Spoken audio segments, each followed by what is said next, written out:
Hey, it's being recorded. That's right. All right. Photo Talk Friday. What's up, Don? How you guys doing? Pretty good. Good. Rain wrapped around what we're doing here. Okay, where'd that come from? There. Hello, everybody. Too damn many windows open. Hi, Don. Hi, Lauren. Hi, Sid. Hi, Lee. Okay. Chris, we haven't seen you for a while. What's up, Sid? Hello, hello, hello. What's going on? Yeah, that is a hell of a good question. What is going on? Well, we're sitting a little bit better situation here. We had some nice rain for the last 2 days all over the state. Put one fire totally out. I mean, they're just packing up and leaving on that one. They just put it out up near Heber, and then the big scary one over near Pine and Strawberry. It basically stopped its spread. I mean, it really got dumped on. They got like 1.5 inches in an hour. That puts out a fire pretty quick. Yeah. Everything's pretty soggy. So now they're doing the hot spots and cleaning up. So a couple more burning, but it looks like those two were the really big scary ones. And the one east of Phoenix got some rain. But it's about burned its region out. So we're starting to see the light at the end of the tunnel on some of these fires. We're hoping that the monsoon stays in, and all we can do is hope, right?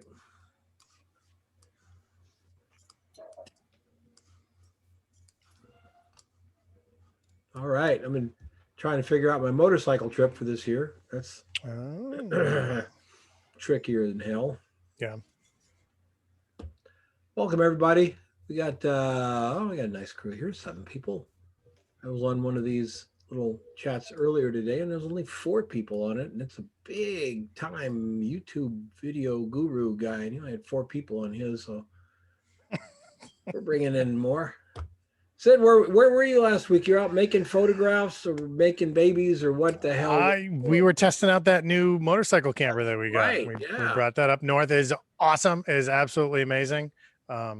So that was really, really cool. We're haven't been able to tow it with my little car yet because the tow hitch has not come in. But the thing sets up in like 5 minutes. It's amazing. It's absolutely incredible. You look like you need some sunscreen for your next trip. Yeah, I get I get a little sunburn. And it's been really hot. Today's the first cool day. It's actually been raining here, but the last 3 or 4 or 5 days have been like over 100 degrees. So I don't do well in hot Wow. weather. Oh, that's pretty warm for your neck of the woods. Yeah, and it's like muggy, gross hot. It's not like, nice dry heat. It's just gross, soupy soup weather. We got our monsoon in. We were about 50% humidity yesterday. Today we're definitely getting a little moisture in the air. But photographically speaking, I'm Jazz. I'm going to get out and do some photographs. How about anybody planning on doing any upcoming trips? I mean, now that I think most of us here could say we're probably post-COVID now. I think it's pretty much, and it's in the rearview mirror. So let's look forward. Some things that I thought would change drastically often obviously haven't. The live music venues in LA, Chicago, and places are absolutely jam-packed. Jam-packed.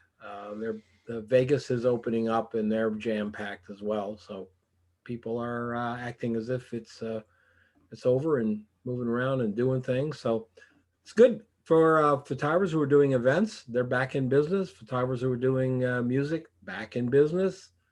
But what have you seen in your area?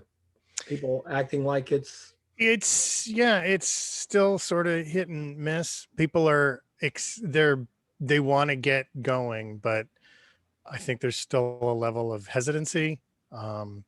And so like I had some places that reached out and we started to talk, and then they were like, we're still not super comfortable yet. Maybe we should wait a little bit while longer until more of our area get vaccinated. And so it's hard to gauge it. It's weird. Local theaters are starting to open up again, which is kind of nice, but they're taking safety precautions, and they're making sure that you've got 4 to 6 seats between each group of people, and they want 2 rows between. So they're sort of soft opening, but it's hard to figure out. Hey, Roy, What- where are you calling in from?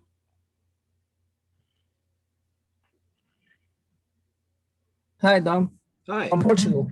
Portugal. Okay, Yep. I'm going to ask you this. If you have heard this, because I read it on 2 sources, that the Portugal Supreme Court has ruled about COVID deaths. Have you seen anything about that? Nope. Okay.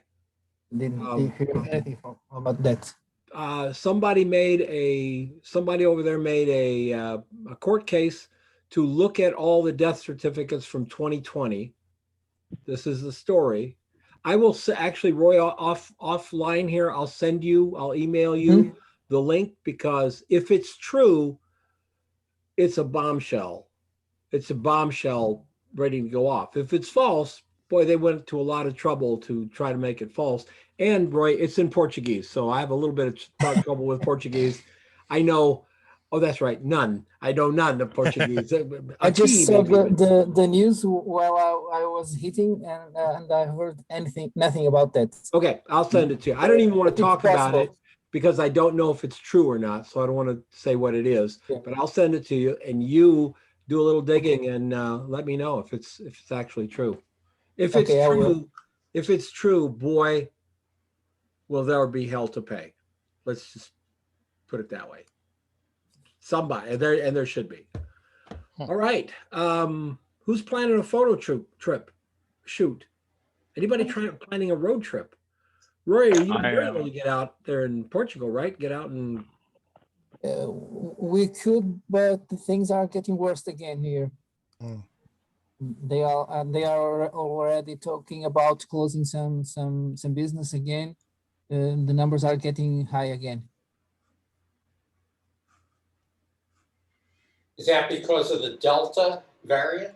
Yes, it is. Wow.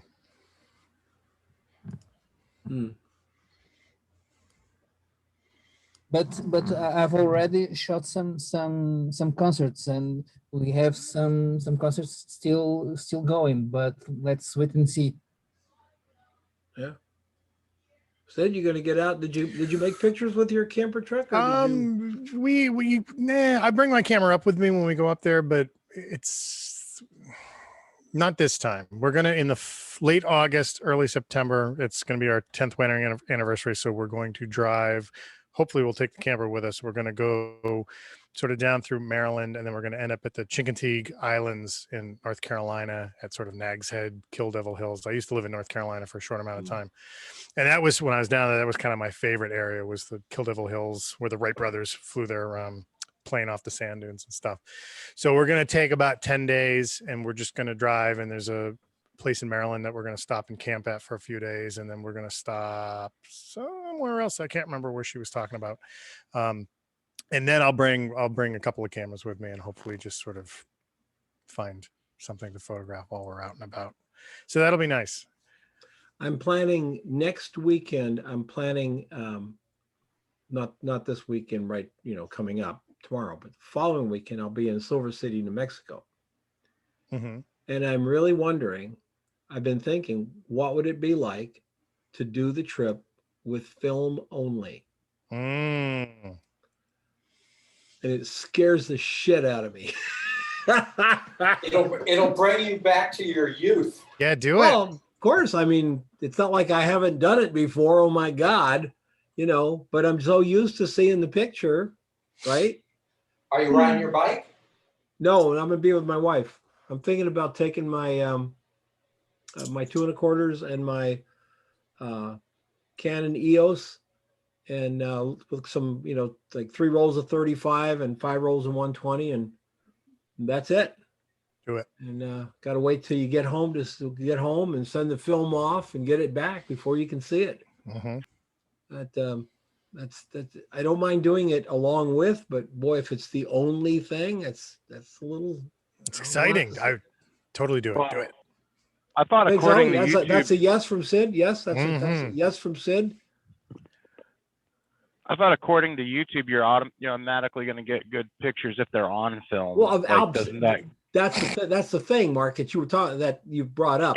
Every single photograph I do on film will be amazing, and I can put it on my YouTube channel because I shot it on film. Right. Mhm. I'm if also it's- building a mixed cam from the past with new technology. I'm That's getting right. Yeah. I'm taking my old view camera from Campbell. I had the back adapter for my Canon AOS. Are you did you get one of those Godox adapters on the back where you make the stitch it? Some kind, yes, not the Godox, but it's from another brand. I had it for a long time, but I never use it because I never found a good solution for the lens. And I just got a Mamiya 50 millimeters, and tomorrow I'm doing the adapter to use it with this Campbell cam. I'm excited to try it. Yeah, that's cool. That's cool. I'm really wishing that they made that kind of stitch thing back for some of the They 2 1/4 cameras. Campbell has a small camera that you can choose the adapter for the camera that you're gonna use, and you can choose the adapter for the lens.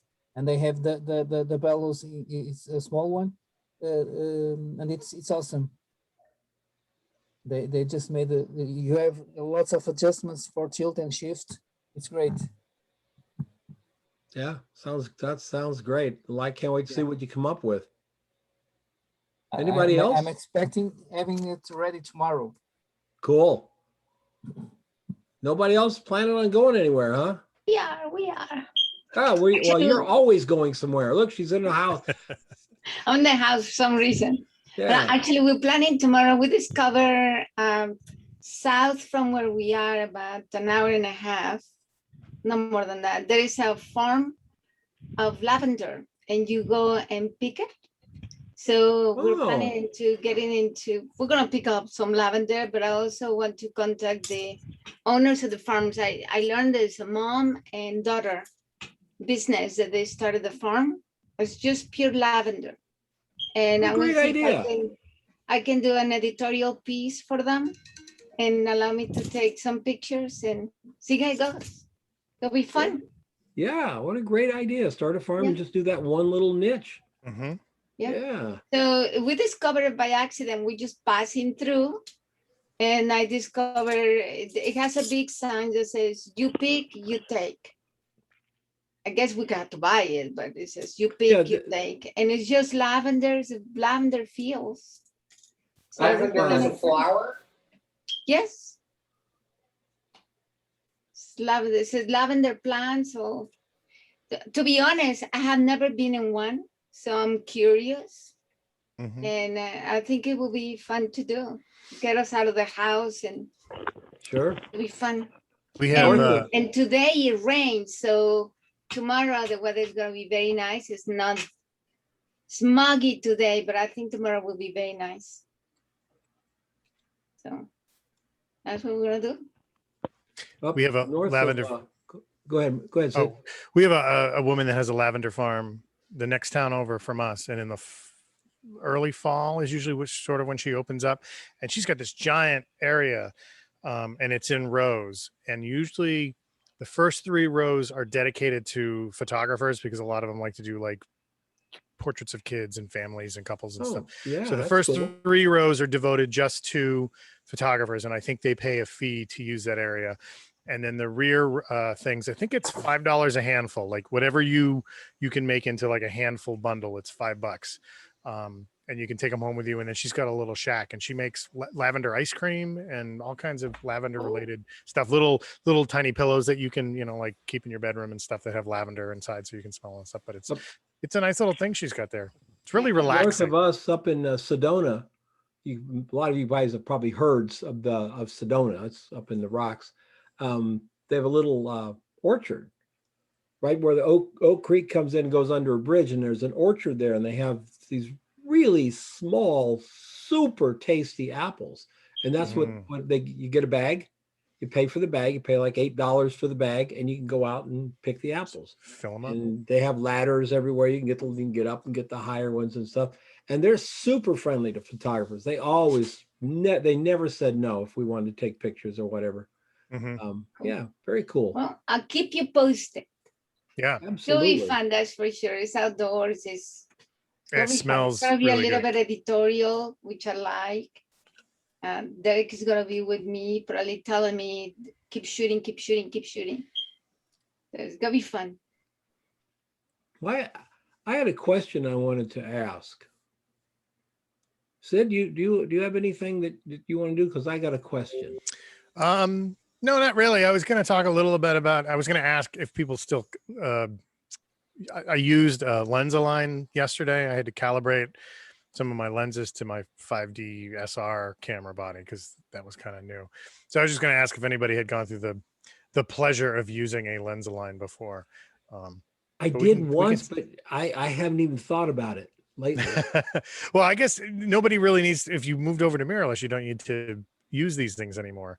But I hadn't calibrated my lenses, and so I took 3 of them. A friend of mine in Massachusetts has one of those Lensalign things, so gave me an excuse to go down and see him. First time I've seen him since COVID started. But man, what a laborious process that is, with just all these little incremental steps, and then it's nuts. It's totally Did nuts. you ever try a software to make that alignment? It makes all the adjustments automatic. Yeah. The way I was doing it was we set the calibration tool up, and then I would take like 5 or 6 shots of each thing at each calibration setting, and then we dump it in that program, and then it would. But there's one software that you connect your camera to the computer, and the software. Oh, does it really? all. Yes, Oh, no. completely alone. I guess Focal. That's the name. Focal. Oh, drop me a name of that in the show notes here, and where's our little chat room? Let me see if so I can look that get up. you the link. FOCAL? Focal.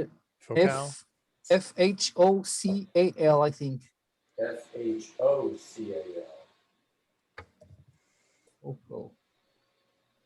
You know, I haven't really thought about it, but it's something I probably should do.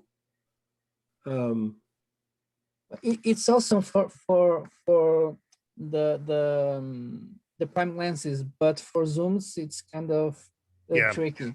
Yeah, Yeah, I did I my 135 and my 100 and my cheapo 85, and it was interesting. Like the 135 and the 100 are the L lenses, and those, when you ran them through the little program and everything, they were grouped together pretty decently. But the 85 that I have, it's the 1.8. So it's the like $300 and something lens. When we did the test and ran it through, and it did its little magical algorithms and stuff, the charts were just all over the place. It was interesting to just see how crazy that one was. Yeah. I just wanted to share just like gouging your eyes out. Like if you never have to do it, you're lucky, because it's such a long, boring. We always need to do it, but Ugh. I think I found that there's one problem, because if you make let's suppose you're in the studio making the adjustments. Let's say you have the target at 2 meters from you, but if you're gonna shoot something that it's 4 or 5 meters away, there might be some differences. Okay. Well, let me ask this. Let me play devil's advocate, because I mean, if I'm shooting at 5.6, is this going to make a difference? If I'm shooting at 30 feet at 5.6? I'm not sure. I don't know. I would think that the place that I have a 180 millimeter Nikkor 2.8 Nikkor lens, which is, I think, one of the best lenses Nikon ever made. Absolutely top, hands down. But it goes slightly past infinity. Yeah. You know, you crank it to the end and you go, yeah, you got to crank it back just ever tiny bit. so slightly. So now that's an old lens, so it's not going to calibrate. It doesn't have any. Right. Oh. Yeah. And I think where I'm shooting mostly headshots with these particular lenses, like just to sort of corral the back focusing or the front focusing just a little bit. Okay, because I mean, and your it looked like, depth of field. Yeah. I mean, stuff's still going to be in focus, right? Whether it's calibrated or not, within your depth of field. yeah. And I think it becomes a matter of like how many times it'll miss, by whatever Okay. those little tiny measurements are or something. I get when I get with the technical stuff, I get to a point and then I just sort of glaze over. It's like whenever somebody wants to talk about reciprocity failure with me, and I'm just like, can't do it. I just like, no, some other time.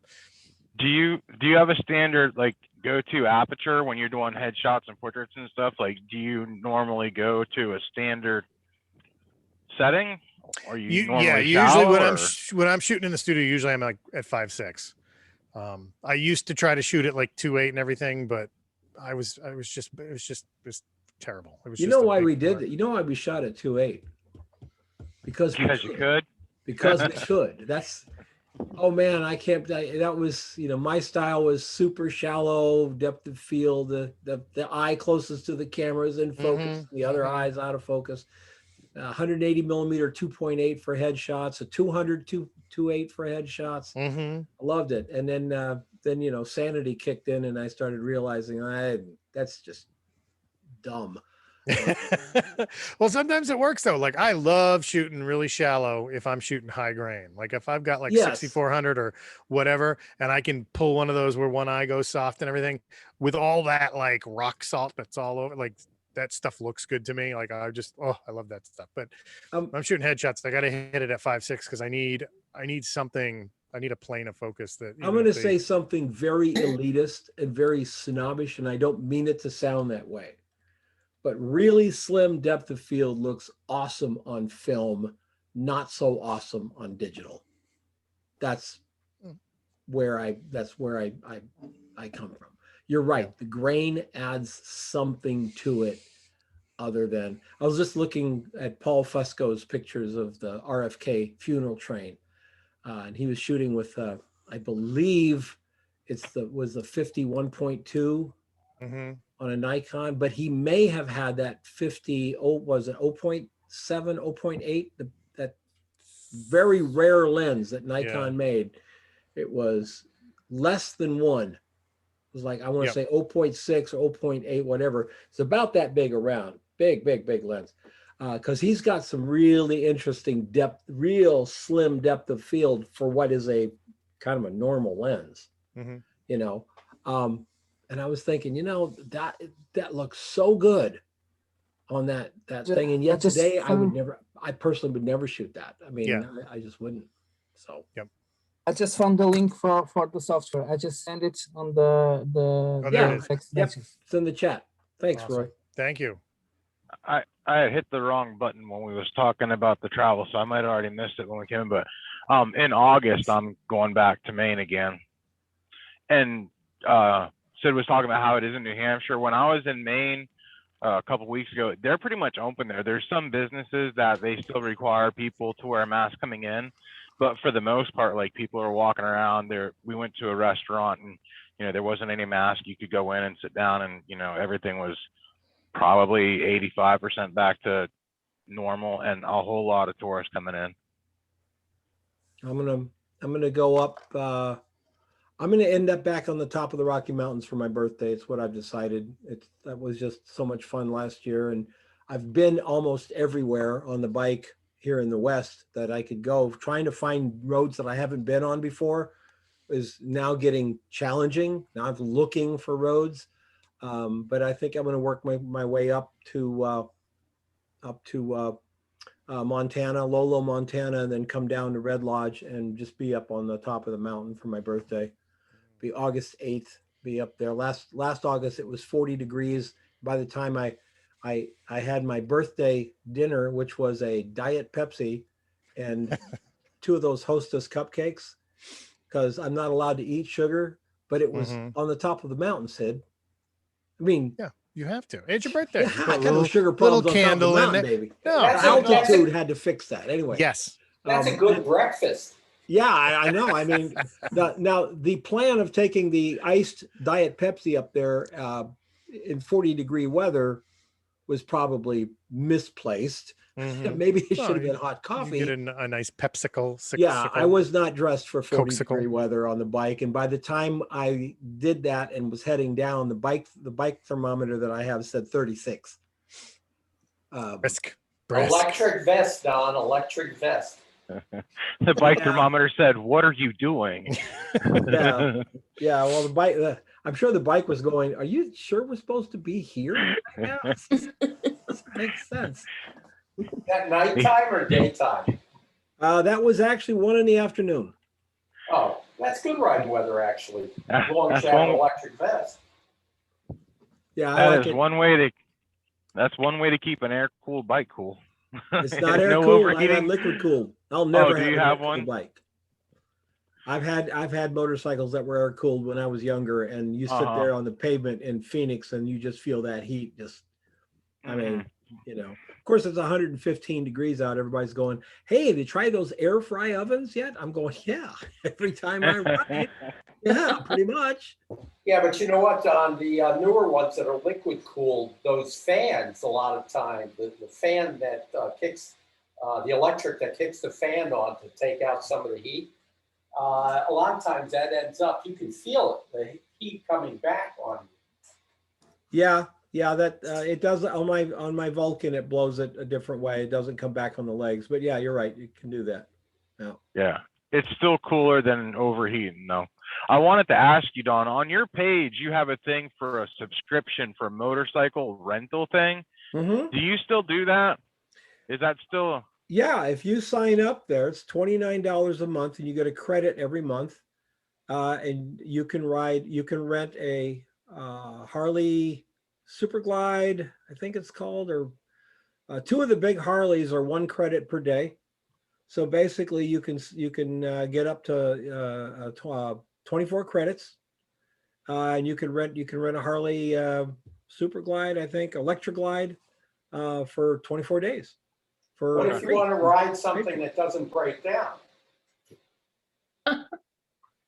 Well, they used to all be 1 credit, but now they're not. So some of the stuff are 2. Some of the bikes are 2 credits. You know, Right, the bigger, like a fancier, which is BMW understandable. yeah, the BMW GS 1200s are 2 credits, so you pay 2 per today. But still, you're not going to find a motorcycle rental anywhere for a BMW GS 1200 for $60 a day. You're just not going to find it. Yeah. I mean, they're going to be 3 times that. So, yeah, it's a great deal. It's a really good deal. And you've got a dealership in Portland, Maine, up there. You've got one in Nashua, New Hampshire, I believe. Yeah, Mhm. Portland would be perfect. I'm gonna look into that. I rented a Goldwing one time for a trip around the Southwest. And for a week, I forget the exact amount, but it was well over $1,000.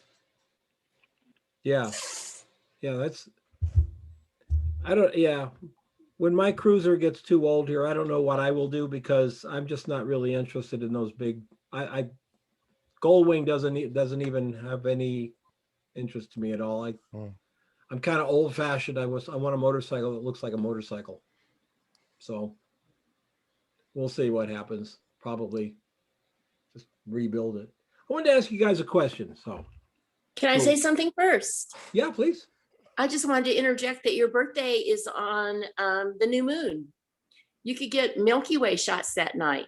Yes. Ooh. Now let me ask you something. Do you think that the new moon is a happenstance of my birthday, or do you think maybe my birthday is bringing on the new moon? Because this is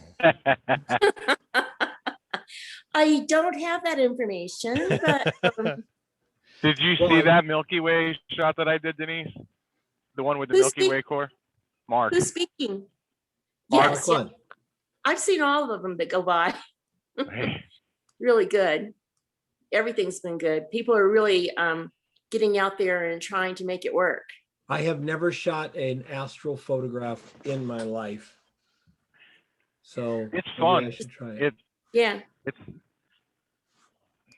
I wanted to ask you guys the question photographically.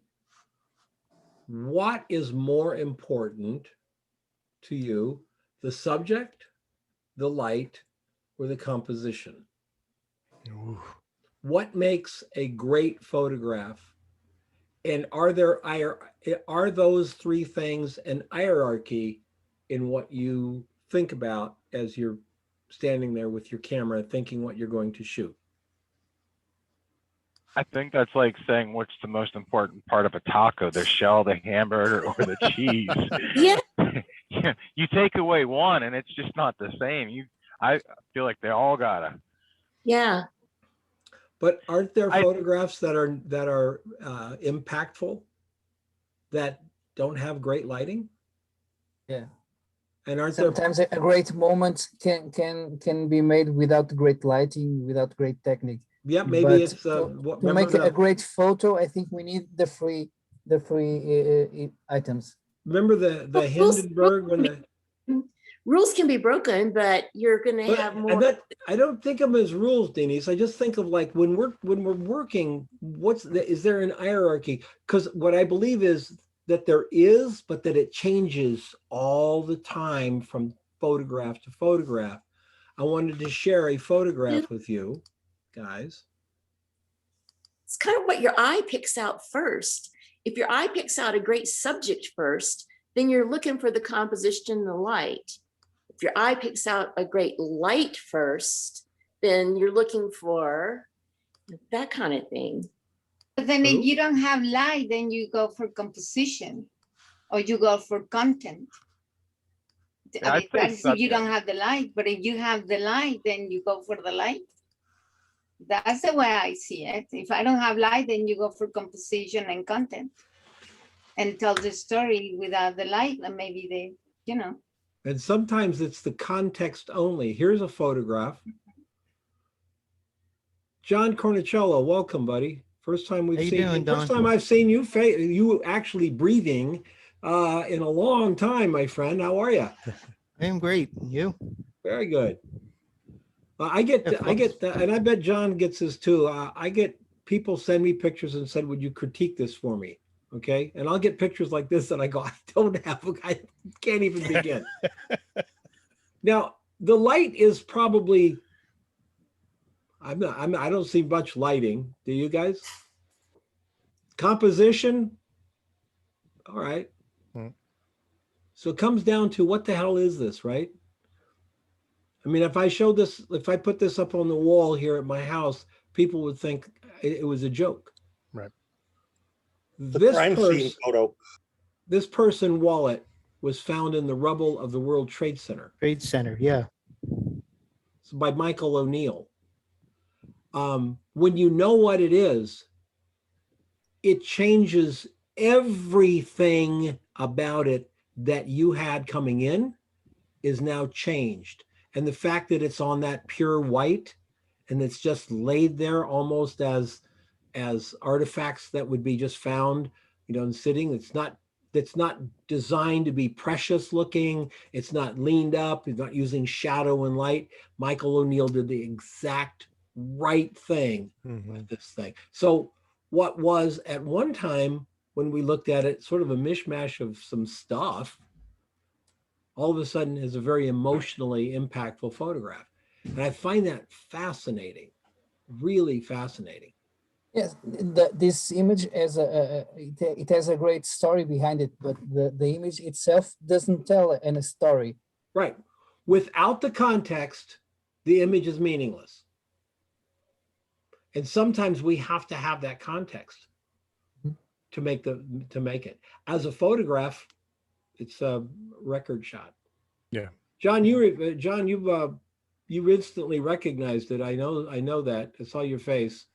Yeah. So you remember I believe it was Life magazine or one of those. I Michael. don't remember where they were shown, but I immediately saw what it was, and Yeah. maybe being an original New Yorker made part of Yeah. part of it. Michael O'Neill wept the whole time. Mhm. He shot him, but he wanted it on pure white. Now the editors were like, well, maybe we'll shoot it on rocks and stuff, rubble from the the Trade Center. He's like, no. No, that would take it away. Where it's like, no, they turned out to be absolutely memorable images. It's something that has been going through my mind a lot because we get this crazy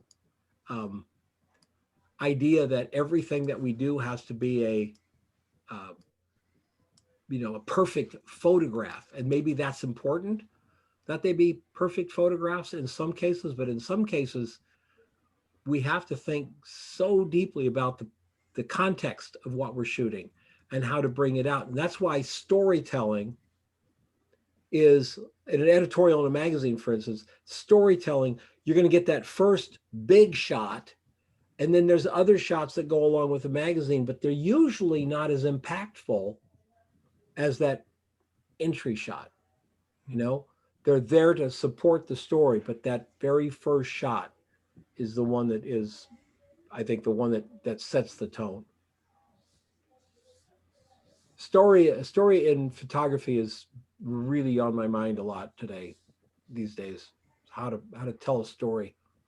So Don, I can chime in on that if you want a little bit. Yeah. When we're shooting television, for example, we always start with the wide establishing shot, and we'll shoot the scene that way, and then we'll get coverage and then inserts, down to this angle and that angle and overhead or, over the shoulder. And then, if it's part of the story, if someone drops their glasses, then there's shots of the glasses hitting the ground or somebody reaching for something. It all supports the narrative that we're pushing forward. And in the same way, that's what I'm doing as well. So a lot of times when I approach things now, I approach it from that perspective. You look at the whole impact and then the little pieces and what do you want out of it, and what's interesting and what moves your storyline forward. I'm going to put this link here to Amazon here there's a very good book by Finn Beals. It's a quick read, folks. It's a really quick read.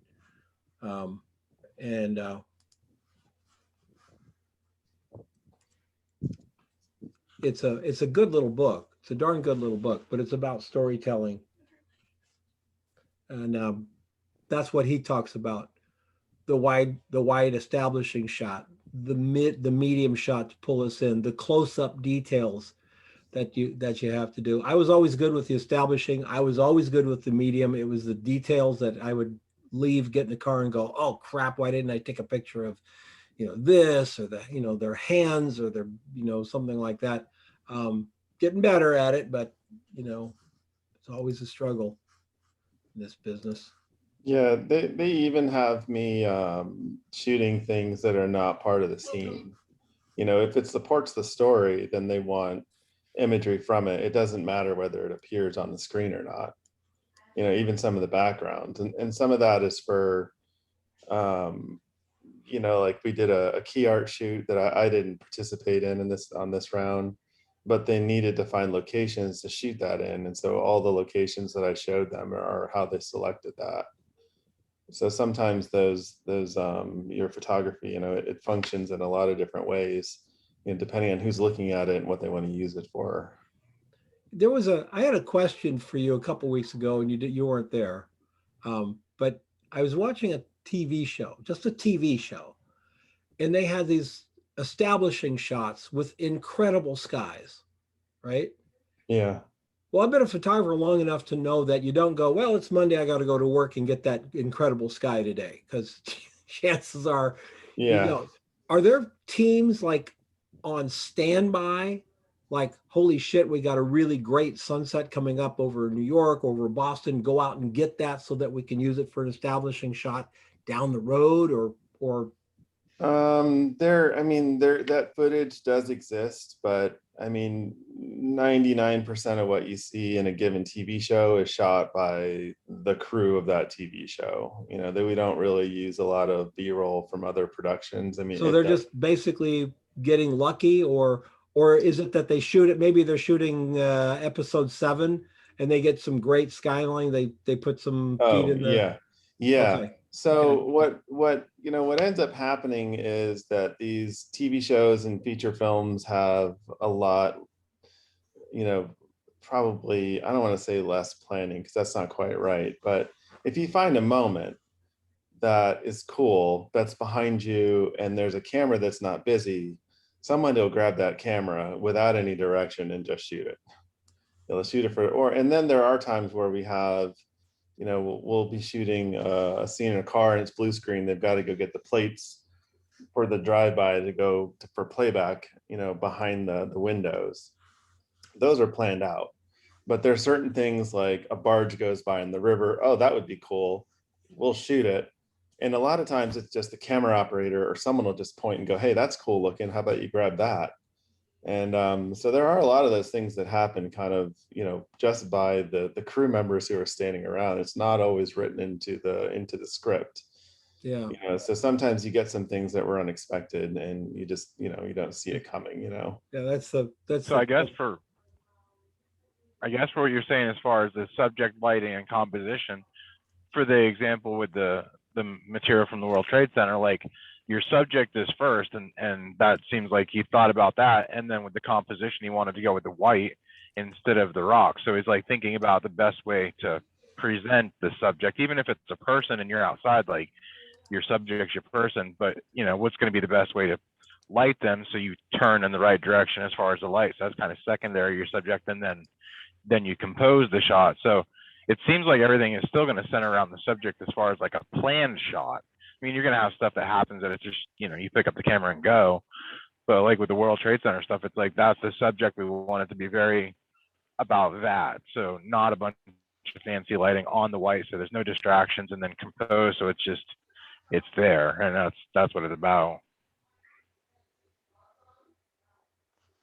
Yeah. Let me share another one here with you. This one's actually got a watermark on it, so it's going to look like I'm ripping somebody off. I'm not. I'm just sharing a picture with you on a video here. This up here. It's editorial use, so it should be okay. Yeah, should be, and getting sued is two different things. All right, I'm going to share this with you.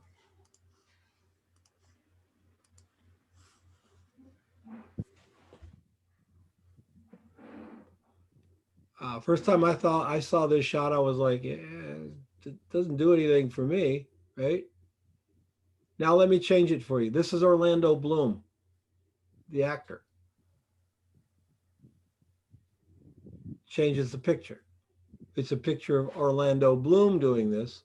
Who it is actually more important than what it is. And I find that interesting because there's not there's people shooters all over this world who can shoot a picture like this.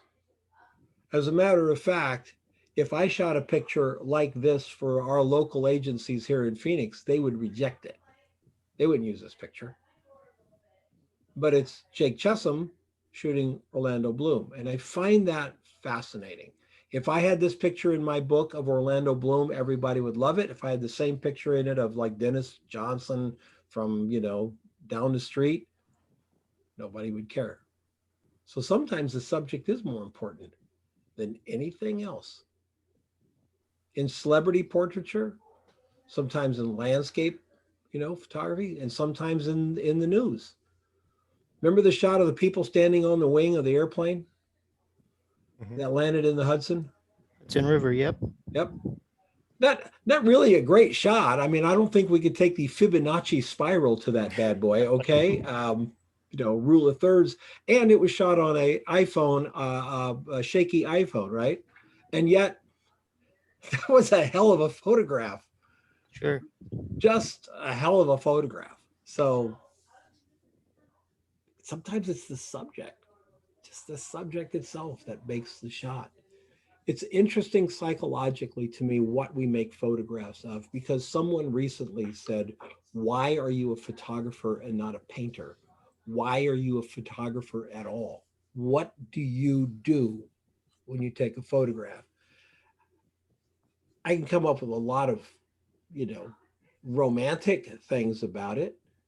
But sometimes I got to tell you, sometimes it just mystifies me. The reason I am a photographer is because I have to take photographs. I go crazy if I can't take photographs. It's absolutely, from the first time my dad put a camera in my hand and I was 13 years old, that was it. I was absolutely struck. I'm not that way about video. I'm not a video guy. I'm that way about still photography. I love still photography. Hey, Don, can I ask you a question about this picture that's up here? Yeah. Was there some context to this? Was he up and It was, coming at the time, or like? Yeah, it was taken right after he finished Lord of the Rings. And it Okay. was for Us or People magazine, just, meet Orlando Bloom, So is this kind of him climbing the wall, getting Just- close to the top of I it? c- Is that the message of it? Anybody who's shot people, Sid, John, Roy, I know for sure, Dennis, anybody's, you got a celebrity guy. It's Jake Chesham, so he's probably got an assistant with him. That's it. It's for Us magazine, so it's not a highly paid gig. It's not like shooting stills for for an upcoming movie. It's an editorial thing. So they got 2 hours, and they go over. They get Jake, and they go walking around the neighborhood. Hey, Jake, sit up on that thing. Boom, boom, boom. Jump down. Boom, boom, boom. So this Jake is jumping off the wall that he was just sitting on, and the photographer's doing what? He's still shooting. I don't think Jake went up on the wall 15 times. Like a fashion shooter would say, let's try this, you skipping over that thing. I personally think, I don't know, I think it's just Jay jumping off the wall, or Orlando just jumping off the wall and caught at that moment. And then the magazine looks at it and goes, that's really interesting. Not, wow, that's really great, but it's really interesting. Sometimes interesting pictures of interesting subjects are better than great photographs of boring subjects, which the rest of us are, the ones of us who don't make movies. I can see this as being an interesting photo going along with an article, but on its own, it's hard to even tell it's him or not. Yeah, I didn't know it was him until I looked it up. Yeah, I saw this in Jake Chesham's portfolio because Don, years ago, and I thought, what the hell is this? I'm sort of inching my way into doing some of the gallery key art shoots for some of these, and I know how some of these get made. And it is kind of interesting that you say that, because anyone who's doing a shoot like this is definitely going to have a crew with them. It's and a producer, a crew, a Digitech, a couple of photo assistants. I mean, it's a relatively big production to do shots like that. Yeah, shots like this too. I've been getting a little help from some I know that. Yeah, I know the stories of the Jake stuff. This was Jake and an assistant. Yeah, not big crews. This was another People magazine. That's Chris Rock. And they're actually just walking from one location to the other, and this balloon was sitting on here, and Jake said, why don't you just, so there's pictures of him holding the balloon and all that stuff. But this was just, on spur of the moment. I think it's a great shot. It is a great shot. I love it. And I think it would be interesting even if it wasn't Chris Rock, because I didn't know who Chris Rock was. Someone had to tell me who he was. I just thought it was a guy standing here looking at a balloon, and it was still interesting to me, even if I didn't know who it was. So I have a question for him, Don. What does that mean, gallery key art? Like, what does that term apply to? What type of photography is that? Well, so in the television movie world, we do gallery shoots for use for either marketing or publicity or both. So, and usually it entails, key art is normally used in the advertising of a television show or a movie, and it's like the movie poster, character posters, or just advertising in magazines or in other places. And then some of those shots are also used for publicity. Yeah, Mark, think of it as a library. It's a library shoot for the show. Yeah, That's exactly what it is. It's a library shoot for the show, and the usage is marketing publicity. There are other types of shoots that we do for TV and film, like prop shoots. Some of that's done on set. Like I'll do that. Like if there's a picture that appears in the show as part of the story, that's what I'll shoot. And then I also create gallery shots, but from on set. So I'm with the unit, with the director, with the camera operator, and I'm making shots as we're filming, which are also used for the same purposes. But a key art shoot is specifically for the advertising of the movie or TV show. So Okay. that's why I'm trying to position myself as someone who can do both. So eventually I can just do the gallery shoots when I just can't be on set for 15 hours a day anymore. Cool. John, tell us what you've been up to, sir. Oh, I'm doing a series of conversations like this myself. 2 days a week, inviting photographers on to talk about their work and things like that. And just shooting some portraits now. Spent a year not shooting much because of COVID, so I work out of my home, but that's starting to open up again. Cool. Very cool. Glad to hear that you're getting back. Is it hot up there? Or are you guys still? It's interesting.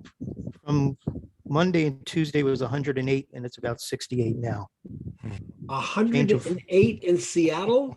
Exactly. We hit a high The temperature hell? that the high record, that's our high record now. It's only been over 103 times in recorded weather history. And the 108 is higher than Miami's ever been, that most of Texas has ever been.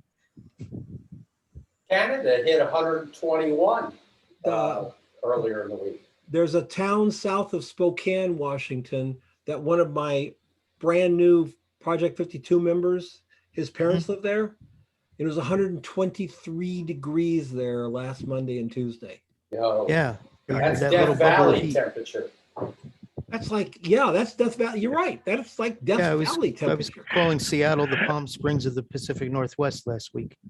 It was 116 in Portland over the Yeah, weekend. Portland was higher than Seattle. Yeah, According to the news, Phoenix was 1,000 and something the other day. Yeah, but we had a Yeah. little cool, we had a cool breeze coming in from San Diego, and we survived. They've done that a couple of times, goofed up. Yeah, 116, like that was probably either tying with us or slightly warmer than us in Phoenix. Is there a lot of humidity up in the northwest parts there? It's hard for me to tell because I'm from New Jersey and the East Coast where humidity was devastating. So to some people it's humid here. To me, it doesn't feel, it's not as oppressive as the East and the South. I'm with you, John. Every time I was there, I would be there in a warm stretch in Seattle. I remember being there once and they had 5 days of sun and people were calling in sick to work to go to the beach. It was like, oh my God, and they were saying, oh, it's so humid. And I was going, yeah, you've never been to Florida, have you? Right. It's a different world there. But we're pretty much drought conditions here. I don't remember the last time it rained, but don't tell anyone that. Where are you at? Seattle. Oh yeah. That's it. Denise, are you getting some storms up from the monsoon yet? Yeah, we've had 3 or 4 days of just wonderful, wonderful weather. A couple of days ago, clouds all day and 82 degrees. Yesterday was the high. I was out on the patio with friends. But I also wanted to say something to Mark. As we were talking, I went back to see Mark's astro photo that he was speaking of, and I wanted to tell him that I thought it was really cool. He's got a person in the photo as well as a point source light in the background. Mark, it's really nice. It's a statue, and I commented below your comment of the one of the Milky Way. Look at the one I left as a comment. I'll have to go back and look at that, or I'll have to leave the thing again. But anyway, I did like that one, and I'll go back and look at the Milky Way. Statue, huh? That was convenient. Yep, go ahead, Mark. Go ahead, John. Okay, thanks.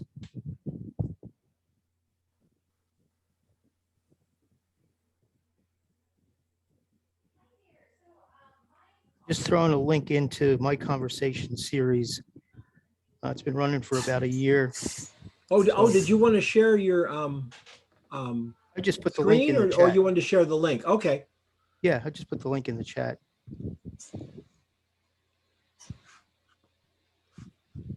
People can take a look at that at their convenience. Should have you on as a guest, Don. Me? Yeah, Sure. Where'd you live in Jersey, John? Linden, Elizabeth, and Cranford. I was up in Bergen County. I went to school at Ramapo. Oh, Yeah, I'd love to. Is it a podcast or is it a It's a Zoom, just like this. Zoom? Okay. Yeah, I'll email you and figure out a date. Sounds good to me. Then I'll probably Cool. come back at you for the same thing on mine. So Yeah, happy to. sure. Roy is. I've seen Roy. You're over in the product photography group. I saw your Yeah. name come up over there. The Facebook Yes. group. Those of you in Project 52, you should be in that group. It's a pretty good group. Facebook product. It's called Product Photography, I believe. Just shared one of my latest works.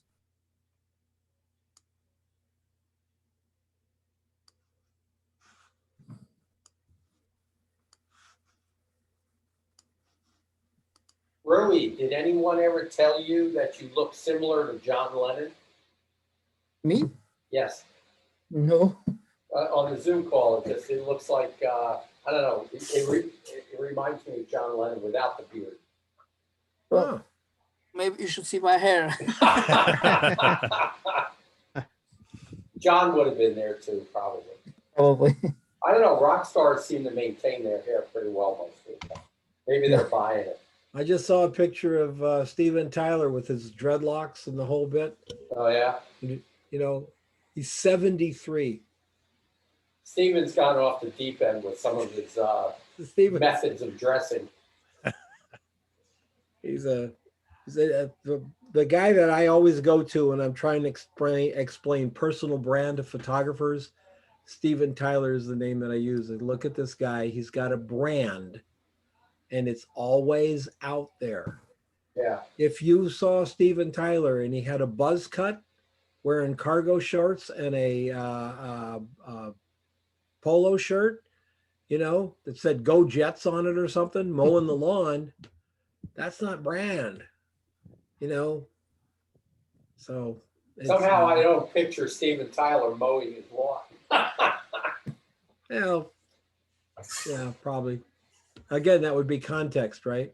Yes. That would be Exactly. context. You'd never know it was Steven Tyler if he was doing that because we don't think of Steven Tyler as being the one that does that. Someone asked me something earlier today, and I remarked back to him. He said, you know, where do you find all these photographs when you go on your morning walk? And I said, well, I just walk around the neighborhood. But I go out and when I go out, I say I have to find a photograph. Like I have to shoot a photograph on my morning walk. And my belief is, and I'm serious with this, is that there's a good photograph in front of us all the time. We don't let it reveal itself to us because it's out of context. And the more we become commercial photographers, the more out of context it becomes. Because if you're ever around working with someone who is a photojournalist or a documentary photographer, they're shooting all the goddamn time, and you're thinking, what the hell are they? What the hell are they shooting? And they have the ability to see great images everywhere. Yeah, but what we do is we block it out of context because, well, we're not in the studio. Oh, well, we don't have an assignment. I didn't get a layout, and we on and on and on, and it's hard, but we have to retrain ourselves, I believe, retrain ourselves to see more like that first time when you got a camera, when all of a sudden, when you were shooting the shadow of a palm leaf on the wall and the way the light came through the flower and you were like, oh my God, this is so cool. We lose that. We shouldn't. That's why I find it hard to stop doing concert photography. Yeah, there's a palm leaf. In the studio, I act. In concert photography, I react. And it's awesome to have those different things in my work. Yeah. Because Yes. in concerts I can't control the light. I just shoot what happens in the stage. My first And it's really great. big studio I had here in Phoenix, I shared it with another photographer. It was a studio, we had 3 offices. We had a hair and makeup person who took one office, and then I had an office and Rodney had an office. Then we had a 3,200 square foot shooting space. We were almost, I was almost exclusively fashion and fashion lifestyle. He was almost exclusively product. And we'd set this stuff and keep going all the time. And he got to the point where he would only shoot if it was a job. Mhm. I say, you want to, go up north, where I'm going to go up north and, get some shots of the Grand Canyon or just go hang out with my camera. He's like, no, I don't take pictures unless I'm getting paid for it. Okay. He paints houses today. Yeah. That's what happens when you let it go. That's what happens. Yes, you gotta gotta keep keep that shooting wonder only for the alive. passion. Yeah. If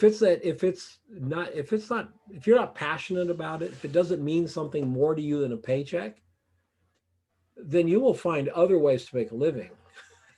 Because it's got to be, he was so unhappy in his life, just about everything. And to me, it was all borne out by that fact that he had. I'm in the point of my life that concerts I only shoot if the band or the promoter calls me and pays me.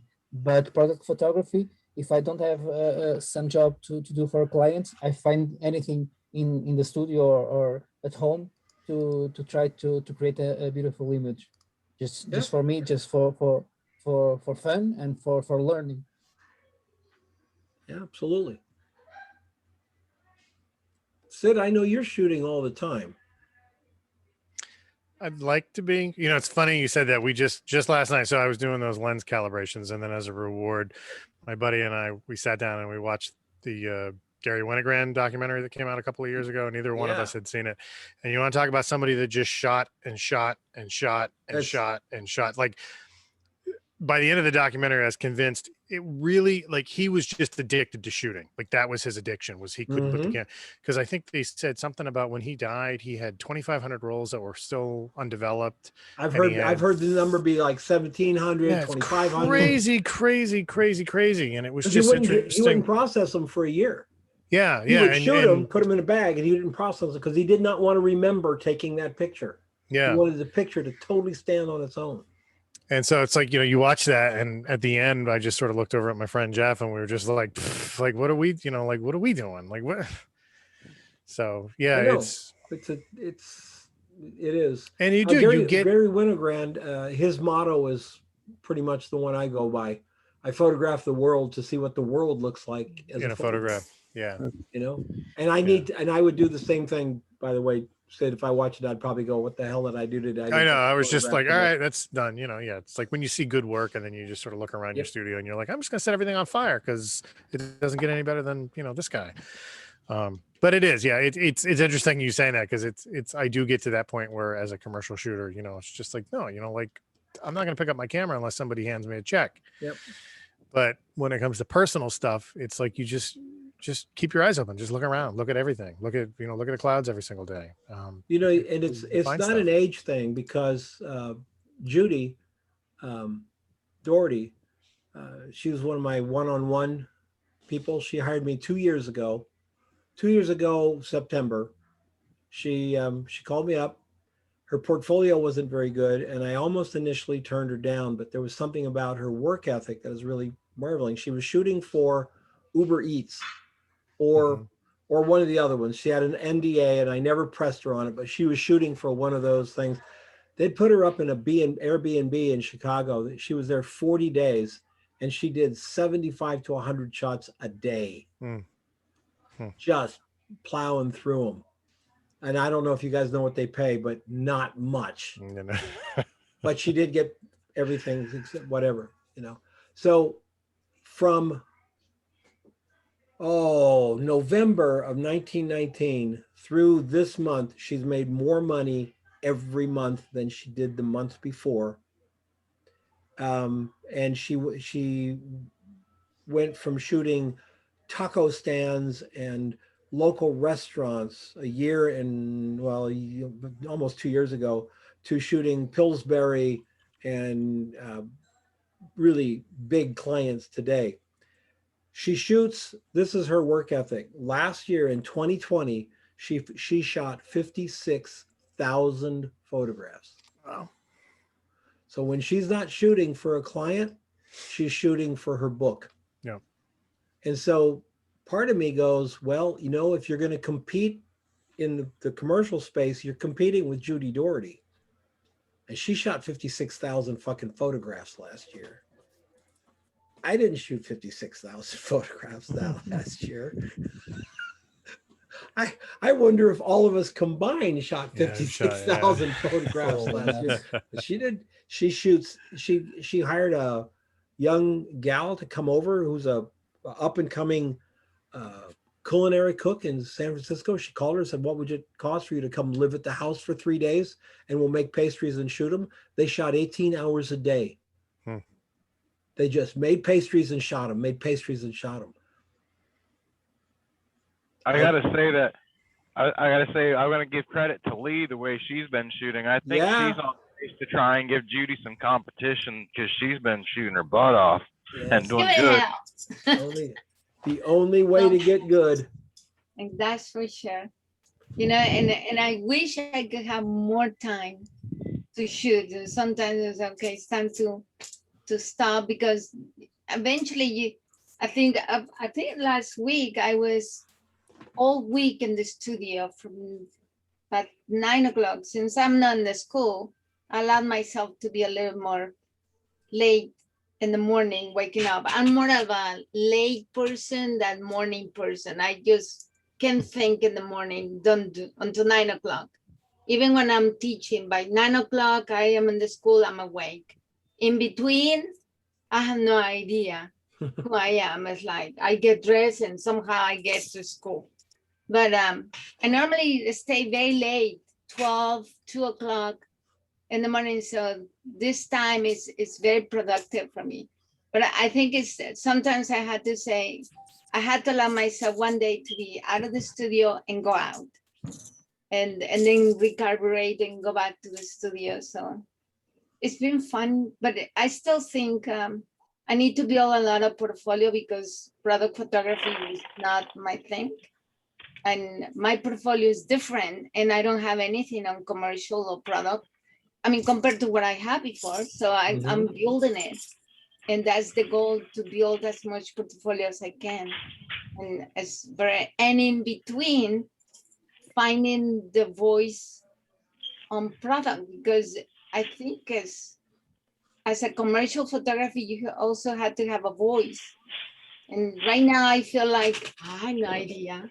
It's like I'm shooting here, and I'm finding things that I enjoy shooting. I'm finding things that I know that I don't know what am I doing over here. So it's been fun, but thank you for John and thank you to all P52 because their comments are fantastic. So yeah, thank you, Mark. Glad you noticed. So Don, I just looked at my Lightroom catalog here, and for last year, I have 29,000 photos. For 2019, I had 50,000. In 2018, I had only 17,000. Wow. Yeah. 2019 was the big year. I did a lot of headshots for law firm that year. That's great, man. Roy, I'm just going to go ahead and put this link to the article in the chat. Okay. And like I said, guys, I'm not, I don't want anybody to call me up and call me a weirdo or anything. Don't do it. I'm not saying I believe this. or anything else. I'm not endorsing it. I'm just saying this came across my line from a non interested party and said, have you seen it? So take a look at it. It's in Well, Portuguese. you sent it to me direct, Don. I just put it in the chat there. You can. No, Oh, but I it came sent to me as a direct message. Oh, okay. Hold on. Why is it? Sorry, John. It's okay. There we go. There you go. Got it. So check it out and let me know, because I don't see it. I don't see it. I don't see it. What's the word? I don't see anybody else talking about it. Is it English? Definitely a big enough. No, it's in Portuguese. If it was in English, I could do a little more research on it, but it's in Portuguese. It's a big enough story that I think if this was true, totally true, probably a lot of people would be talking out about it, but we'll see. All right, everybody. Thank you so much for coming along. And Sure, coming out thank and you. joining us. Thanks to John Corncello and Dennis Mong, Roy, Bonnie, Mark, Billy, Chris, Lauren, and Lee.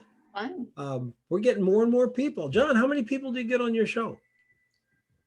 It ranges from 15 to 70, Oh, that's great. according to who the guest is. That's really, really great. Fantastic. Everybody have a great rest of your day. And John, I look Thank forward to you. hearing from you. I'd love to come on your show, buddy.